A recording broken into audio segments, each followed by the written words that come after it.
حدیث بڑی مشہور ہے کہ ایک صحابی رسول مسجد کے اندر داخل ہوتے ہیں. اللہ کے نبی کہتے ہیں کہ ابھی تمہارے پاس ایک جنتی شخص آئے گا. صحابہ سارے دروازے کی طرف دیکھنے لگے کہ وہ کون صحابی ہوں گے جن کو اللہ کے نبی نے جنت کی بشارت دی. ایک صحابی بائیں ہاتھ میں جوتا پکڑ کر داڑھی سے جو پانی ٹپک رہا تھا اسے جھڑاتے ہوئے مسجد میں داخل ہوتے ہیں. اللہ کے نبی صلی اللہ علیہ وسلم نے خوشخبری دی کہ یہ جنتی ہے. دوسرا دن ہوا, اللہ کے نبی نے کہا کہ ابھی تمہارے پاس ایک جنتی آئے گا, اور دوسرے دن بھی وہی صحابی آئے. تیسرے دن اللہ کے نبی نے کہا کہ ابھی ایک جنتی آئے گا, اور وہی صحابی آئے. حضرت عبداللہ بن عمرو بن عاص کو بڑی یہ خواہش محسوس ہوئی کہ میں پتا کروں کہ اللہ کے نبی نے تین مرتبہ اس شخص کو جنتی قرار دیا اور تینوں مرتبہ یہی انسان آیا. خواہش پیدا ہوئی کہ میں پتا کروں کہ انسان آخرکار عمل کیا کرتا ہے. ہمارے ساتھ نماز پڑھتا ہے, ہم جیسا روزہ رکھتے ہیں ویسا رکھتا ہے, تو لہذا کوئی بہانہ کر کے ان کے گھر میں داخل ہو گئے. 3 دن تک ان کے گھر میں رہے. تو دیکھتے ہیں کہ وہ رات میں تہجد نہیں پڑھتے ہیں, وہ رات میں زیادہ عبادتیں نہیں کرتے ہیں, جبکہ حضرت عبداللہ بن عمرو بن عاص رات بھر عبادت کرتے تھے. لہذا آخر پریشان ہو گئے اور جا کر سارا معاملہ اس انصاری صحابی سے بیان کر دیا کہ میں تمہارے گھر میں اس مقصد کے خاطر آیا تھا, بتانا تو کہ وہ کون سا عمل ہے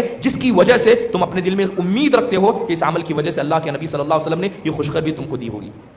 تو صحابی کا جواب سنیے. وہ کہتے ہیں کہ جب میں اپنے بستر پر جاتا ہوں تو سب سے پہلے اپنے دل کو پاک کر لیتا ہوں. کسی مسلمان سے اگر کوئی غلطی ہو گئی ہے اسے معاف کر دیتا ہوں, اور میں اللہ سے کہتا ہوں کہ اے اللہ میں نے سارے لوگوں کو معاف کر دیا, میرے دل کے اندر کسی کے تعلق سے کوئی بدگمانی نہیں, میرے دل کے اندر کسی کے تعلق سے کوئی عیب نہیں. تو حضرت عبداللہ کہتے ہیں کہ یہی وہ نیکی ہے جس کی وجہ سے اللہ کے نبی صلی اللہ علیہ وسلم نے تم کو جنت کی بشارت دی.